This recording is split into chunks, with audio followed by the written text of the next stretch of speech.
షర్మిల వస్తుంది కావాలంటే, అవి అన్నీ కావాలనుకుంటే ఆవిడ వస్తుంది. మామూలు నువ్వు చెప్పు, నువ్వు వెళ్తావా మీ చెల్లి దగ్గరికి, లేకపోతే మీ చెల్లి నీ దగ్గరికి వస్తుంది రాఖీ కట్టడానికి? సహజంగా నాకైతే నాకు తెలిసి అయితే అన్ని దగ్గరికి చెల్లి వస్తుంది, రావాలని కోరుకుంటున్నాం. మరి ఆ ఏ అన్ని గెలి కడతా చూడాలి. మరి ఇన్ఫ్యాక్ట్ ఇన్సెంటివ్స్ 2019కు ముందు గత 2014-19 మధ్యలో ఉన్నటువంటి తెలుగుదేశం పార్టీ ప్రభుత్వం బకాయిలు పెట్టి వెళ్ళిపోయినటువంటి ఇన్సెంటివ్స్ను కూడా ఆ రోజు వైఎస్ఆర్ కాంగ్రెస్ పార్టీ జగన్మోహన్ రెడ్డి గారి నేతృత్వంలో మా ప్రభుత్వంలో వాటిని విడుదల చేసి, ఎందుకంటే ఇట్స్ కంటిన్యూస్ ప్రాసెస్, ఏ రోజు ఎవరికి హోల్డ్లో పెట్టలేదు. లేదా గత ప్రభుత్వం ఇచ్చినటువంటి హామీ కాబట్టి మేము చెయ్యమని చెప్పి ఏ రోజు చెప్పలేదు. దాదాపు 2,900 కోట్ల పైచిలకు ఇన్సెంటివ్స్ని విడుదల చేసి, అటు ఫైనాన్షియల్గా కానివ్వండి, లేదా పవర్ రిబేట్లో కానివ్వండి, అనేక రకాలైనటువంటి పరిశ్రమల్ని ఆదుకునేటువంటి ప్రయత్నం చేసి, ఒక కోవిడ్ సందర్భంలో రీస్టార్ట్ ప్యాకేజ్ కింద దాదాపు 950 కోట్ల రూపాయలు ఇచ్చి దాదాపు 13,000 సంస్థలు, ఎంఎస్ఎంఈకి సంబంధించినటువంటి 13,000 పరిశ్రమల్ని కాపాడేటువంటి కార్యక్రమం చేసింది ఆ రోజు జగన్మోహన్ రెడ్డి గారి ప్రభుత్వం.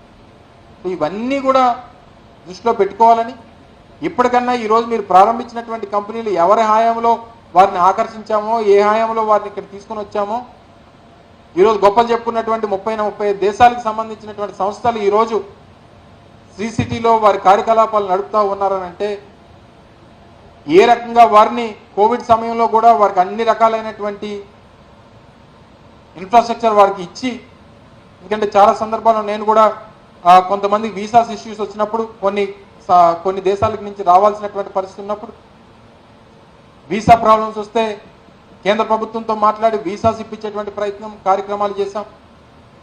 వారికి అన్ని రకాలుగా కూడా అన్ని దేశాల నుంచి మన రాష్ట్రానికి వచ్చి పెట్టుబడులు పెట్టి ఆకర్షించాలనేటువంటి ప్రయత్నం చేసి ఈరోజు ఈ స్థాయికి తీసుకొని వచ్చేటువంటి కార్యక్రమం కూడా జరిగిందనేటువంటి విషయాన్ని సందర్భంగా తెలియజేస్తూ ఉన్నాం. ఏది ఏమైనప్పటికీ మీరు చేసేటువంటి తప్పుడు ప్రచారాలు, ఇప్పుడు మీరు అధికారంలోకి వచ్చి 3 నెలలు నడుస్తూ ఉంది. ఇప్పటికీ కూడా ఏదో వైఎస్ఆర్ కాంగ్రెస్ పార్టీ హాయంలో అది చేయలేదు ఇది చేయలేదు అని చెప్పి మాటలు చెప్పేటువంటి ప్రయత్నాలు చేస్తూ ఉన్నారు తప్ప, మీరు చేయాల్సినటువంటి కార్యక్రమాల గురించి,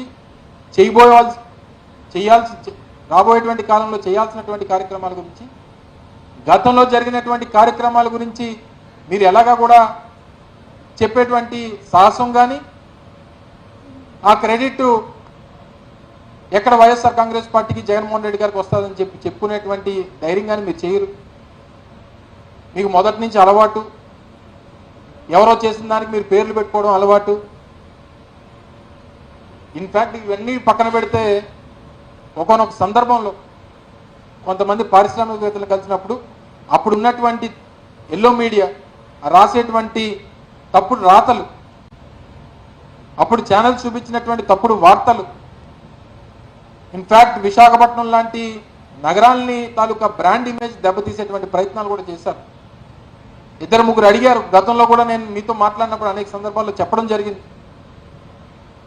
సో దయచేసి ఇవన్నీ కూడా గమనంలో పెట్టుకోవాలని, జరిగినటువంటి కార్యక్రమాల గురించి మీరు మా గురించి మంచి చెప్పకపోయినా పర్వాలేదు, ఇంకా జగన్మోహన్ రెడ్డి గారిని దూషించేటువంటి ప్రయత్నం మానుకోమని చెప్పి మరొకసారి మీ ద్వారా ప్రభుత్వాన్ని తెలియజేసుకుంటూ, ముఖ్యంగా మీ తాలూకా బ్రాండింగ్ని, మార్కెటింగ్ని మీ సొంత విషయాలకి లేదా మీ సొంత పనులకి, మీరు చేసినటువంటి పనులకు వాడుకోవడం తప్ప మేము చేసినటువంటి పనులు కూడా మీరే బ్రాండింగ్ చేసుకోవడం అనేటువంటిది కరెక్ట్ కాదనేటువంటి విషయాన్ని మరొకసారి మీ ద్వారా తెలియజేస్తా ఉన్నాం. Thank you.